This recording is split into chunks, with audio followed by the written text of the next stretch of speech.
Hello, hello, everyone. Can you hear me? Testing. Great. To all our friends on the stream, welcome to the Financial Coconut Podcast live at the Franchising Licensing Asia 2025. This is our third run. I'm very excited. Bigger and better, right? Including myself, I got bigger. That's not the point. That's not the point. Yes. The stage is brighter. The stage is brighter, you know, and I'm joined with our programs director, Nick, which will roll on the first panel in a short while, alongside Juan, our stage manager that essentially built the whole space. Yeah. How is everything on the stream? Great. Okay, like, share, subscribe, put all the energy in. We will join you at 11 a.m. Okay? Meanwhile, we will go into a B-roll situation, right? So check out what we have in store for all of you on the internet and for everybody at the Franchising Licensing Asia Expo. Come to booth AD37 to check us out. We will see you here. Take care.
Mic test. Good morning. There we go. Good morning, everyone, and welcome to Franchise and Licensing Asia. This is Xian from the Financial Coconut team, and we are over here today to join everyone in Franchise and Licensing Asia over the next 3 days.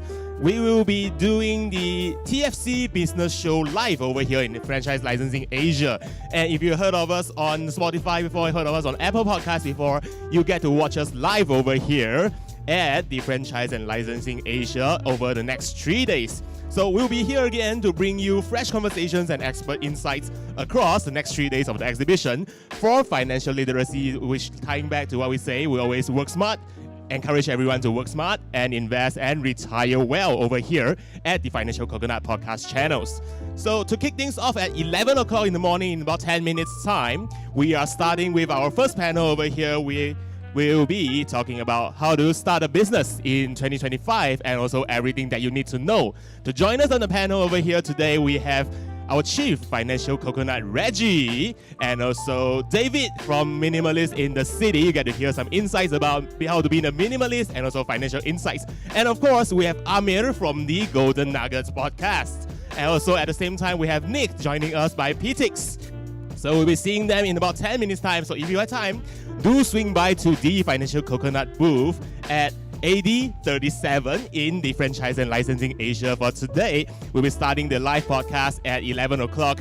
Or stay tuned, if you couldn't leave your booth, you could check us out on our YouTube channel or on LinkedIn as well. We will be streaming the TFC Business Show live on YouTube and LinkedIn over the next 3 days. Until then, we will see you guys on stage or we'll see you guys on the live stream.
Hello, yeah.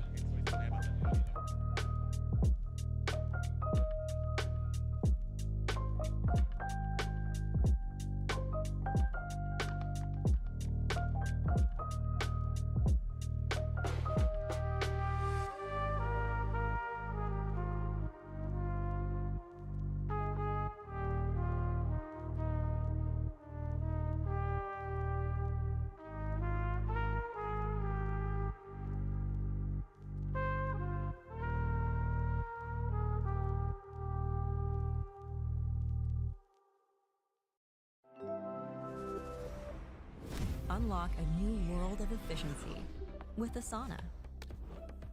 Automate workflows so your team can have less follow-up and more follow-through. Identify blockers to keep work, projects, and goals on track. Increase efficiency for your team today. Try it for free at asana.com.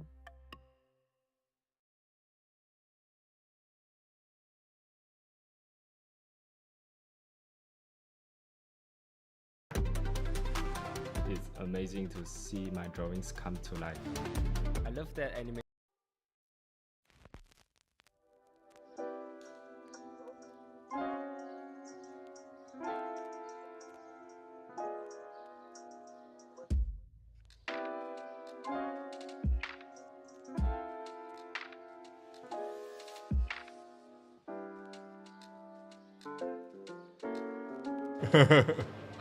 Mic test, Mic. testing. Testing. Test, One, test, two, mic. three. Mic, test, 1, 2, 3.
Welcome to TFC Business Show live at the Franchising Licensing Asia Expo 2025. I'm your host Reggie, aka your Chief Financial Coconut, and I'm very excited to be here once again. But this year, bigger and better with great friends on the show. So maybe before we start, thanking everybody that supported us, let's go one round just to introduce yourself for our audience on the internet and for everybody around here. Yeah, hi, good morning, everyone. Yeah, my name is Dave from Minimalist in the City. Yeah, I pulled him out of the minimalism to do other things. Yeah. But then I was checking out my other identity. I used to be an ex-business owner, Yes.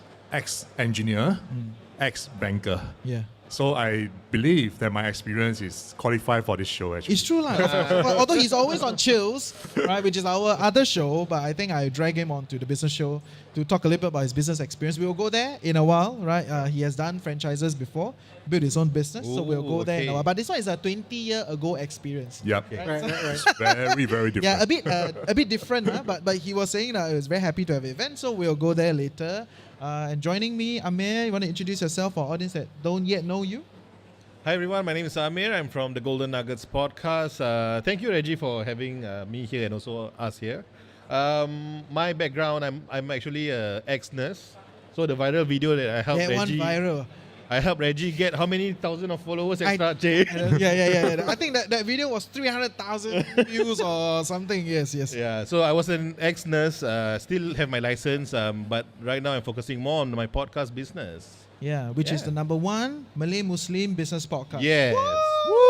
Check out the Golden Nuggets podcast. Yeah, but today you're on the business show first. Okay. Today, okay. TFC. Today don't worry. TFC first. TFC is the brand. Okay, yes. And Nick. Hi everyone, I'm Nicholas. I do business development at PTIX, a event community platform. So my background is in business building, in community management. Yeah, and I'm really glad to be here on the podcast. Thanks, Reggie, for having me. Yeah, more importantly, for all the lined up for the next few days, Nick was the one behind all of them. Okay, Awesome, Nick. Awesome. Thank you. Yeah, so he's our programs director for this 3 days of TFC Business Show live at FL Asia. Thank you. Thank you. And I would also like to take the opportunity to thank all of you for tuning in, but also thank all our partners for making this work. Right, so you see the backdrop, very sweet. It's from Fraction, right? So check out Fraction. Because of them, I have never thrown away any rubbish after an event. So they are very focused on sustainability built, right? So it's beautiful, it's awesome. And the chairs, furnitures. If you come to Marina Bay Sands today together with us, you will get to see the furniture setup. It's from Commune. Right, I think Commune is the more atas one, right? One of the most atas furniture brands. So thank you for leveling up our set, because last year we used like very small chairs. It's really comfortable. So this is very comfortable. And of course our AV partners, City Music and Aperture Lights, for making this work together with us. Right, so first panel, we're going to talk a little bit about how to start a business in 2025. Okay. I think I'm a bit past that already. Hey! It's been there, done that. But I think the business landscape has changed a lot, right, over the course of COVID especially, I would say, right? A lot of consumer behaviors have changed. A lot of marketing tactics have changed.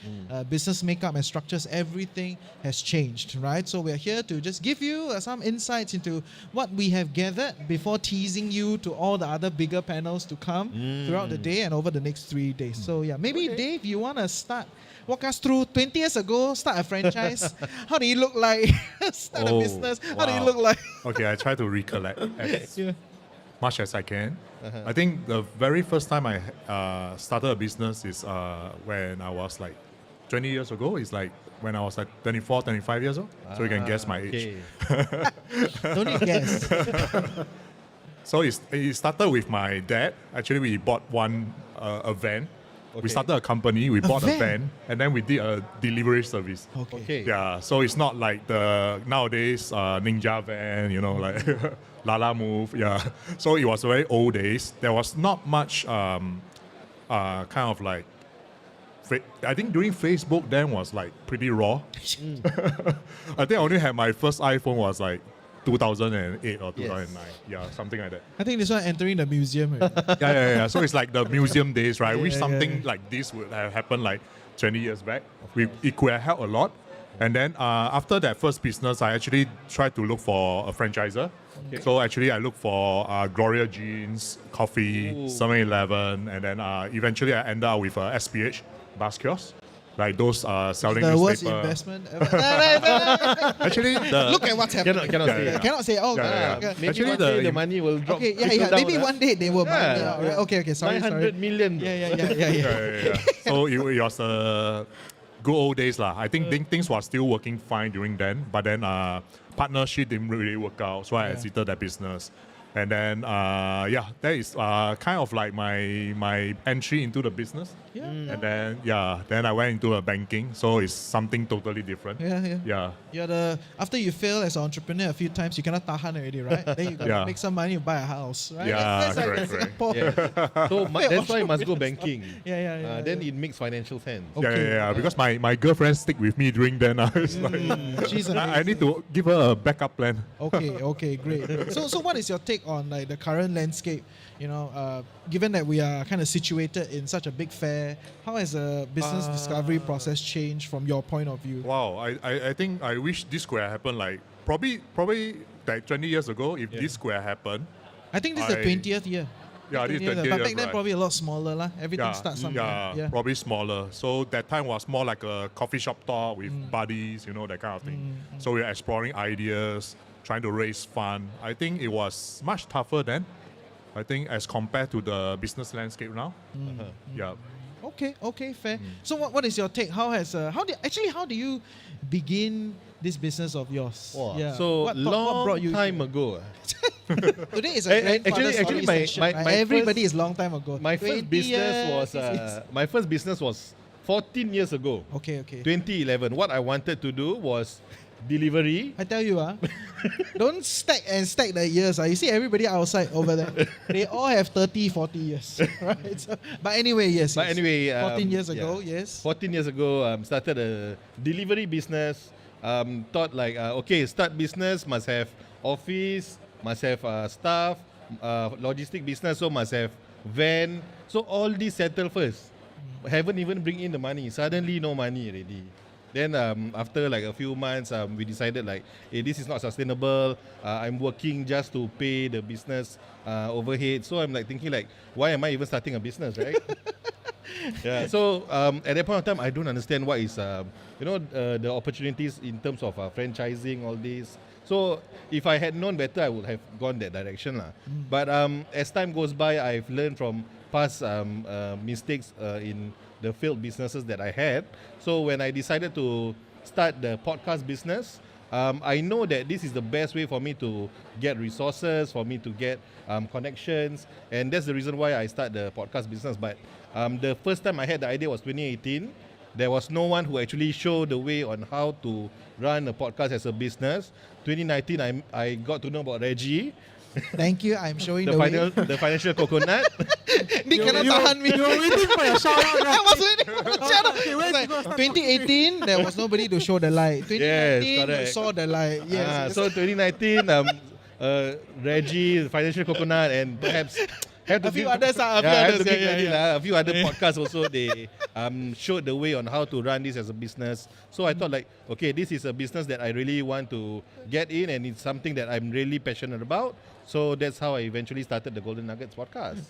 Thank you for the shout out. That's why you're here. Yeah. Okay, great. And Nick, have you done any business so far? Because you have been dabbling with other people's business. Yeah, so He works damn hard, right? So essentially, like the difference between Dave and Amir is that I haven't started my own business because for me, I'm a very risk-averse person. Yeah. I'm sure many people on stream. And so are like that. what I went into, so I've been with PTX for about 12 years now, and when I joined Very PTX, loyal, huh? Oh, thank you very much. Yeah. No, Yeah. on the streets, he's known as the PTX guy.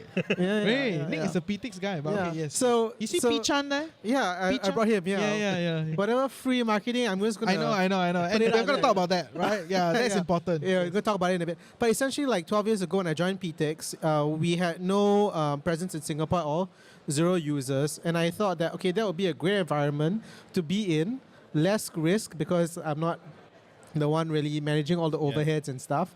But I get to have the experience of building a company and building a brand. Right, so that's where my experience has been for the past 12 years, growing our event ticketing business in Singapore. Yeah. Awesome, awesome, great. So that's entrepreneurship. yeah, it is, it is. And it's right? important to have both entrepreneur and also the entrepreneur. Yeah, yeah. I mean, TFC wouldn't have grown without a team that is very entrepreneurial internally, right? So it is what it is. Yeah, and we'll get there about team building and all that, right? course, but in 2025, I think the business landscape has evolved quite a bit, right? So anybody has, insights to share of like how has it changed? What should you do? Like if you're starting today. So we're not talking to like seasoned business people. So I right? can go first, Yes. right? Because I'm in the events and ticketing space, right? And events is in a way part of the whole lifestyle, retail, entertainment scene and industries, right? We are seeing firsthand our partners, venues, F&B chains going through a really tough period right now. Yeah. And this all started during and post-COVID. Right? There's a whole shift in the type of consumers, right? In terms of the consumers back then, they have moved on. They may no longer be your same consumers anymore. And then at the same time, right, the people who are your new consumers back then, and actually for us, we target more of the, or my community, more of the millennial generation. Okay. So 5 years ago, they were the people that had the disposable income to go out there and spend on lifestyle, entertainment, retail, right? But now they are got married, have bought a house, have kids. They've moved on to other things, right? So the new generation, which is, I would assume the Gen Z folks, they were coming out during COVID and they were conditioned to maybe not go out as much, stay at home. And so I think that one of the key changes right now is how do us as brands, as businesses, reach out to this new target demographic, right? And it's no longer about how do we attract them to come to us, right? Especially if you're in a physical store or location. But how do you bring your brand to them, right? Yeah. The Gen Z consumer is a different beast. Yes. Right. Yeah. Because I think COVID really contributed to this. A forced change of lifestyle, relative to everyone else. Some of the consumption data that's been coming out, from different organizations, and we are trying to launch something, right? So stay tuned. We're working with one of the big payment provider to talk about how are Gen Zs consuming. Okay, so it will come. Yeah, must give me some time. Working very hard behind the scenes. So one of the big things I think has already been on the news is that the Gen Zs are not drinking. Oh. Right, they all become halal by choice, right? They're not drinking, so they have the rise of sober parties, Right. Yeah. I think recently there was a takeover in Funan, right? Like the Beans and Beats guys, right? They were doing this whole party where people they were just high on coffee. I mean, caffeine does get you somewhere by the fifth cup, but it's a whole different landscape, and they are proud about it. It's not like wrong, and all that. So it's these things as an extension of how COVID forced everybody to change their life. You see the consumer behavior change. So businesses need to update. I personally think this whole dry rave thing right now is more of a trend.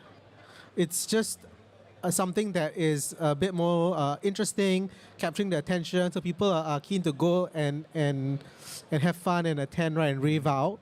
But I think after a while the novelty will die off. And then This you one have I'm to not think. sure. Yeah, so This one I'm not sure. I think halal party is beautiful. Yeah. No. So The thing is that like okay, from a retail perspective, okay, this is some insider conversations with some of my promoters. I won't mention names, but from that perspective, it's that this only works if you're running a cafe, if you're doing those kind of traditional F&B businesses where maybe you'll do a rave. On that day, you just sell a lot more cups, and then that's it, right? But it's not a continuous thing because you have to keep doing it for it to become sustainable, right? But if you go back after you go back to like the traditional nightlife establishments, and I think we're gonna have a topic on that later on. So please stick around for around. Is it right? today? Yes. We have one today, and we have another one tomorrow. Okay. Right. Okay. So yeah, we have 2 panels on this topic. But just very briefly, right? The traditional bars and clubs are now maybe not the bars, but the clubs are actually giving free entry to their patrons. Free first drink, or you pay one and then it's free flow, right? They still need to attract their customers in, and it's going to be a tough battle. And this dry rave thing is just maybe one way to get them to come back to some of these venues. But I don't think that Okay. this trend will be there for long. Or I'm not confident lah. Prove me wrong. We are getting Danny from Timber Group, and also Kent from Invade. Both of them are very, very big in this like nightlife, nighttime economy, right? Are they coming today? Tomorrow. Or is it tomorrow. Okay, so stay tuned for the stream tomorrow with Danny and Kent. Yeah. Okay? Today we have Andrew from OUE Restaurant Group and Sarissa from SJS Group. OUE, and they are huge, right? So we have a lot of updates on those fronts. Stay tuned. Look at the download. Look at the rundown. I think it's on LinkedIn. It's on YouTube, on your favorite platforms. Check it out and join us at a point in time. Okay? Amir, what about you? Any thoughts and updates on like how has businesses changed? How are things happening? I think there's one thing that I notice more. It's really about collaboration. Nowadays, we are seeing more and more younger companies working together to, possibly a change of mindset lah. Like previously, I think it's scarcity mindset. Your time is ticking, huh? I think the bullshit is getting high. So I give you a bit more time. You talk. I let you talk. Yeah, but that's the thing. Like back then, a lot of people are like very defensive. A lot of people will be thinking like, if I were to tell you, then you may copy me. You become my competitor. But then now, competitors are working together. Huh? Yeah. We're not competitors. Yes, we are. We are looking at this as a collaboration. No, but I have a data point on this actually. So I met one of the seniors in the Singapore Global Network. Okay. Right. So it's an agency under EDB. Okay. They call themselves the 𝐿𝐴𝐴 agency lah. Right. So what they do is to connect people and make friends and do all that, helping Singaporeans expand abroad and helping foreigners to integrate in Singapore. Right. So that's their whole spiel. Okay. And one of them actually told me about this. Okay. They're like, when I try to connect the older businesses, it's very hard. Yes. Right, because the 𝐷𝗀𝐴 here don't want to talk to the pakcik there, like they don't want to share because they all have their own little space. But the young people don't even need me to connect. Exactly. If they are going to London, they will put on their LinkedIn, I'm here at the London, blah, blah, blah, next few days, who is open, let's talk. Yes. Right, so I think that's a little bit of a thing for newer business entrepreneurs, or even some of the older businesses that have been around, to realize that the kind of interaction, the kind of connection process has really changed, right? I mean, these days, anything I publish on LinkedIn, right, just goes the distance, right? And then people will connect. I've made so many deals on LinkedIn, and not just like cha-cha SME deals. Hey, sorry. Not say SME deals. No, but at the same time, it's really easy to ask people out for coffee on LinkedIn. Yes. So that's the difference. Yes, and I've done big deals with the financial institutions through LinkedIn. Could it be because this generation grew up with social media where I'm sure connections, building community is so important. Right, that they are more open to networking and connecting and not feeling so afraid that someone's going to steal their idea. Well, they steal the idea. Number one, either it's a great idea, so congratulations. Yes. But also like, but as a business owner, if they steal the idea and they do better, then you steal back the idea and then you do. You reflect whether you're good enough for the idea. Exactly. I mean, look at us, right? We throw such a big setup at the franchising licensing fair, right? I'm sure a lot of people wants to do this, but sorry, we are ahead, right? so we will run faster to take this to the next level. Yeah, but any other interesting business observations that you've seen? So for me, or you can shout out for the panels that you're going to host. Okay. Stay tuned. Yeah, We've stay got a few tuned. panels. Yes. So for me personally, I was in a business. I was an operation director in my former business. So I realized that nowadays you can't really just stay at the background. You have to be online, especially LinkedIn. It's true. You like it or not, you still need to use the networking ways. Like example, I used to have the Facebook group to organize runs. So I get like a community of people that kind of like my brand during then.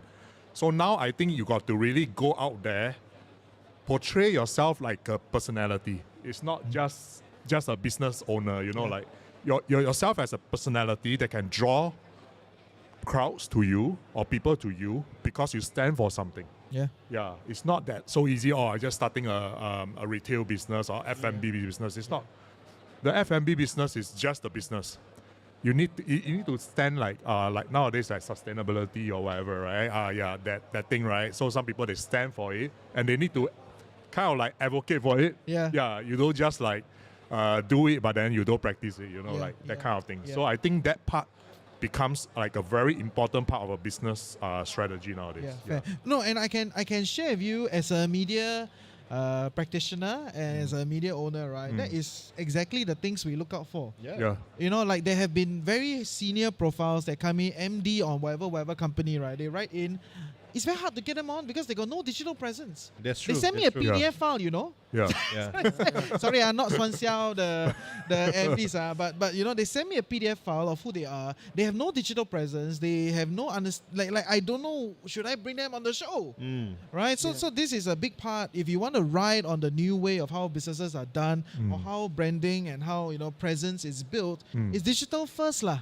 Right? Yeah. So it's a different game altogether. So coming back to we were talking about earlier about the Gen Z, right? I just want to connect it to this point, right? Which is that these consumers, they want to know the people behind the brand, right? Or in another way, they connect with people who are similar to them, like-minded to them, share the same values as them, dress like them, look like them. Yeah. So do I dress like Gen Z? Hey, don't laugh, Sorry. I think you're close to close to that. Close Okay, to that, thank you. Yeah, we're on your show, so I'm TFC just is trying to gonna open up to cut a bit. yeah. So But you're Gen Z, right? Yeah, no. Almost. Gen Alpha. No lah, come on. Almost Gen Z. Yeah, but anyway, coming back to the point, right? I think today a lot of business owners need to realize that they need to be on. They need to have a digital presence. They need to be on social. They need to put themselves out there. They need to talk about their brand. Not just about their brand, but maybe about their values, what they believe in, what they stand for. Their consumers want to know that they are buying products or services from businesses that have aligned with the same values as them. Yeah. So I think that's quite important. No, whether but it's on TikTok, Instagram, LinkedIn. Sorry. Yeah. No, I agree, but I want to share my take on that, right? Because this is something that you go for every event, right? They always tell you, you must have presence, you must have digital, all those things, right? Okay, let me take you down one more step, okay? So when you decide that you want to do like a digital presence, then you choose the means and the platform that you're going for, right? So most people will choose one platform to focus on, right? And in modern day, it's between like a long form podcast or like a short form video or maybe a writing kind of blog situation, right? I strongly push the writing blog situation. Okay, let I share with you why. Okay, because TFC does the whole gamut, right? So I can tell you, it takes about, let's say it costs X to write a blog post. It costs about 4 to 5X to do a podcast, and it costs about 10X to do a video, right? So if you are not trying to do a full-on media outfit and you're just trying to build your presence and profile, right? The easiest is just to write. Yes. And don't need to be very long form, like hundreds of, words, article, short form, write, put your ideas out there. I think that's a good place to start. There's so many people that build their profiles on X, build their profiles on LinkedIn. They don't write exorbitant or like long stuff. Ultimately, it's about allowing bigger platforms to pick you up. Yes. And today there are so many tools that you can use out there to Which we will talk about, is it? Like some AI stuff? No, okay. I mean, okay. Panels these days So cannot for example, do without right, AIs. I can talk, but you ask me to sit down and write and compose things, right? I'm terrible at it. Yeah. So what I do now, I just open up like notes. I just talk into notes. So like I have an idea, or I attend an event and I want to do like an event recap and post it on LinkedIn. I'll just talk into notes, copy and paste that into ChatGPT, ask ChatGPT to reformat. I already have programmed ChatGPT with some of my past old personal articles to sort of find my voice. Then after it's finished, then I just edit here and there, remove the infamous M dash, right? And then I put it up there. So even for people who are a bit self-conscious or not confident, you can start that way. And to anyone that accuses you of using AI and stuff, to be honest, like Who just doesn't, ignore them. Exactly. Just ignore them, because the AI content you put out is better than not putting out any content, and it's even better than other people putting AI also got variants. I mean, it got variants, but as some a start, is really quite shit. as a start, like it's a good way to start lah. Okay. Yeah. But really, to connect both of your points, right? Ultimately, you need to. The best way, like you mentioned, is text, right? The reason why you need to do that is because for people to search you right now, people are using ChatGPT. People are using ChatGPT to find out, hey, who is Reggie, right? And ChatGPT will look into. That's what you did, right? Yes, of course. And that's how I know he was involved in. Don't want to talk. Check out the Golden Nuggets podcast, right? We did a whole thing there. Yeah. But yeah, because the big LLMs, they actually capture all these text platforms, that is where you will somehow get a bit of digital presence, even though you are not on any like audio or video media yet. It's true, because I think also because the audio video media actually has higher compute requirements. Yes. So it's harder. You know, if you run a software LLM, you will want to use the lightest to get the results, right? Yeah. So text, I think, is still the priority, right? Like Yeah. you know, we much time like we are text, like Yeah. you know, today is a WordPress conference or something. Yeah, right? I do agree with Yeah, that. yeah. So when I kind of like started my blog, right, it was through writing. So I didn't know that I'm good at writing. Until my wife tried to correct me a lot of times. So Okay. Once I practice, it become better. So my thinking process become better. So when you go to a live podcast on video, right, you'll become better. Yes. So actually, it's a process that not everyone can kind of like go to video content straight away, and then they can do very well. So for me, it started from writing. So writing actually helps a lot to kind of like create a whole flow of your chain of thought, that kind of thing. Then after that, when you talk, right, it become more kind of like a process-driven kind of thing. Yeah, so I think the writing part for those who are not really into videos, I think it's good to start with writing. Yes. Then slowly, once you gain the right confidence, then you slowly move on, which I think is very important towards this. Because I don't think everyone can straight away go into video. Yeah. So the first video I did is with TFC. Oh, thank you. So that is something I've that I discovered did. many good people. Yeah. So it came out of nowhere. I also need the confidence to kind of recollect all my thoughts. I wrote it down. Then I did my first video. Then from the first video, then it created second video, third video, and then now as a co-host. So I think it's always a work in progress. So yeah. Thank you. Yeah. And if all of you tuning in, you have any questions for us, put in the comment section. You can look at all the panels that are coming up, and then you put your questions there. We will serve it directly to the guests during the panel. I think we have quite an exciting lineup, right? So I think right next after us, we're going to talk a little bit about Borneo, right? So Borneo is an exciting place. I think there are a lot of opportunities there because now we are trying to kind of pool everything together, right? Like Singapore, we have talked a lot about regionalization. Nowadays, it's less about internationalization. Now it's really about connecting the region. And a big part of the region, of course, is the Nusantara, right? So there's the Malaysia, there's Indonesia, and everybody just look at Johor, right? That's like, that's the thing, right? Weekend you go in, you see like Johor, like you know all that stuff. Great, but as with all businesses, you're trying to ride a wave. You're trying to see how to position ahead. So I do think the Borneo expansion is interesting. So we will have good friends from Sacha Inchi Sellers from 899 Manufacturing. William will join us in a moment, and also one of the fastest growing fried chicken brand, Borenos, right, from Sabah, will join us in a while. I think they recently opened in KL, right? And we're trying to ask them why they're not opening here. Right, so all those things are coming as we go along in the day. Okay, which other panel catches your eyes? Which other panel is interesting? Or which one are you doing? Which one I'm doing? I'm doing the one with Sarissa and Andrew, right? So that's the OUE. Yes.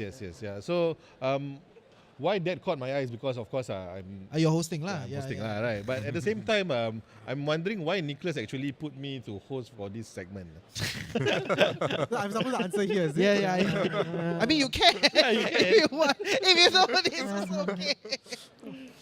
Okay, it's fine. Okay. But honestly, like, I guess I think it kind of just makes sense. Yeah. Because you've been in the business scene and you have experience there. You work with a lot of, especially in the halal Muslim F&B business community as well. So I think it just makes sense to have that conversation with other folks in the F&B scene.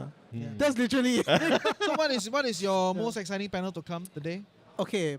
I might be slightly biased, but it'll be the biased, Central, Eastern, and Eastern European business community. But they're coming tomorrow. Right, they're coming tomorrow. Right. Oh, today. Today, I think my excitement is He's looking at the panel at the back. So for all of you tuning in, right? Yeah. If you didn't know, we are at the Marina Bay Sands Convention Center. You know, so I hope you know now. And if you're on the way, you know, please come join us. Booth 8037. You know, we have all the fun and exciting things here. Yeah. So I bought you 3 minutes. Yeah, okay. So more like 30 seconds. Okay, 30 but seconds, okay, yeah. My favorite actually is going to be the digital strategies Okay. for F&B. That's with ASME. Yeah, because I think like it is something I think digital strategies and digital technologies can really help elevate our SMEs in the F&B space, even the hawkers. And I think we're going to have a good conversation about that. We have ASME, we have a 𝐭𝐮𝐫𝐿. We also have a I simple hate that food. name, but it's so cute. Croissant. Yeah. Hey, their bakes are pretty decent. Okay. Yeah. And simple food solutions. Awesome. To talk about, you know, how they Robotics and some are. of the Yeah, to stuff, talk right? about it. Yeah. So I'm quite excited for that one. Yeah. And what about you? What is your excited panel? What are you looking forward to?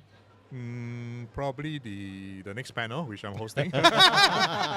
Okay, so they're all Stephen's answer. excited for their own panel. Yeah. Yes. Most importantly, I am very glad to be once again back at the Franchising Licensing Asia Expo 2025 to join all of you through the stream. If you are around and you have time, please join us physically. I think it's very fun. There are a lot of interesting, you know, franchising opportunities. And if you're already a SME Tauke and you're looking for your next licensing partner, I think there are also a lot of interesting brands here.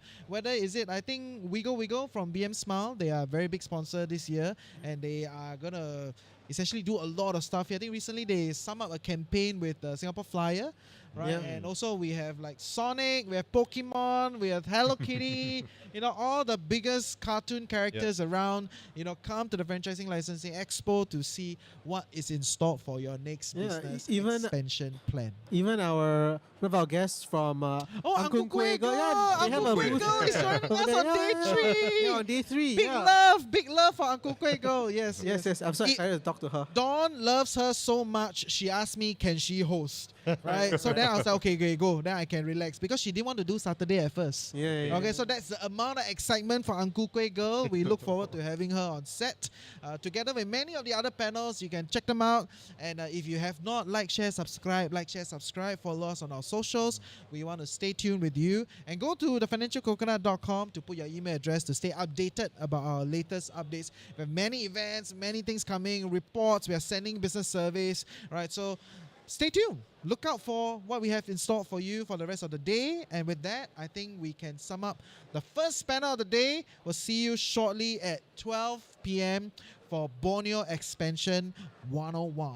Yay. Okay, that's Yay. it. Bye-bye.